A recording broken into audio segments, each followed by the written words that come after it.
Hello बच्चों, let's read our question first. That says find yn in the following cases 1 divided by x plus a to the power 4. So the key concept for this question is देखो अगर हम differentiation की बात करें तो d divided by dx of x to the power n this is equal to n बाहर आ जाएगा एंड x की पावर 1 माइनस हो जाएगी. It means n minus 1 multiplied by differentiation of x.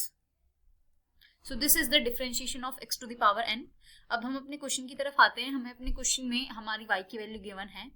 y is equal to 1 divided by x plus a to the power 4. तो इसको हम लिख सकते हैं कि y is equal to x plus a to the power minus 4. तो हमें इसका डिफरेंशिएशन फाइंड करना है, nth differentiation.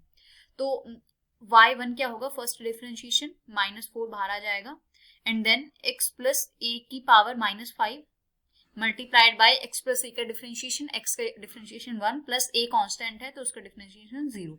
So this can be written as minus 1 बाहर ले लिया into 4 divided by x plus a to the power 5 which can be written as 1 plus 4. सो अब मैं क्या करूंगी, ऊपर नीचे मैंने 3 फैक्टोरियल से मल्टीप्लाई कर दी, मल्टीप्लाइड बाय 3 फैक्टोरियल. सो देखो ऊपर 4 into 3 factorial can be written as 4 factorial divided by बाकी same as it is denominator में 3 factorial into x plus a to the power 1 plus 4. ये हो गई हमारी y1 की वैल्यू. अब देखो अब सेकंड डेरिवेटिव फाइंड करेंगे इसका. y2 की वैल्यू कितनी हो जाएगी, y2 इज इक्वल टू देखो minus 1 into 4 factorial divided by 3 factorial. तो कांस्टेंट है वो तो बाहर आ जाएगा और अंदर क्या बनेगा, minus 5 into x plus a to the power minus 6. So यहाँ से देखो माइनस 1 तो बाहर आ गया, माइनस 1 इंटू देखो माइनस 5 का माइनस 1 दोबारा से बाहर ले लिया. ठीक है, 5 into 4 factorial can be written as 5 factorial divided by 3 factorial as it is and this can be written as 1 plus x plus a to the power, first derivative में था 1 प्लस 4 और उसमें लिख सकते हैं 2 प्लस 4. माइनस 1 की power 1 and minus 1 की power 1. So this can be written as minus 1 to the power 1 plus 1 that is 2.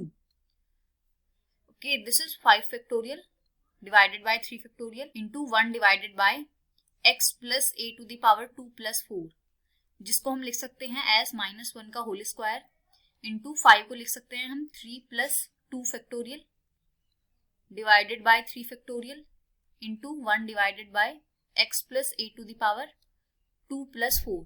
अब देखो y1 और y2 में क्या क्या सिमिलरिटीज हैं. अगर उसके बेसिस पर हम yn जनरल डिफरेंशिएशन इसका फाइंड करें तो yn आ जाएगा माइनस 1 टू दी पावर, देखो y1 के लिए यहाँ पे माइनस 1 की पावर 1 थी और y2 के लिए 2, तो n के लिए कितनी आ जाएगी, माइनस 1 की पावर n इंटू ये 3 तो एज इट इज आ जाएगा 3 प्लस y1 के लिए यहाँ पे थी 3 प्लस 1 और y2 के लिए 3 प्लस 2 तो yn के लिए 3 plus n factorial divided by 3 factorial as it is into 1 divided by x plus a की पावर कितनी आ जाएगी, देखो y2 के लिए है 2 प्लस 4 और y1 के लिए था ये 1 प्लस 4, ये 1 प्लस 4 तो yn के लिए आ जाएगा n प्लस 4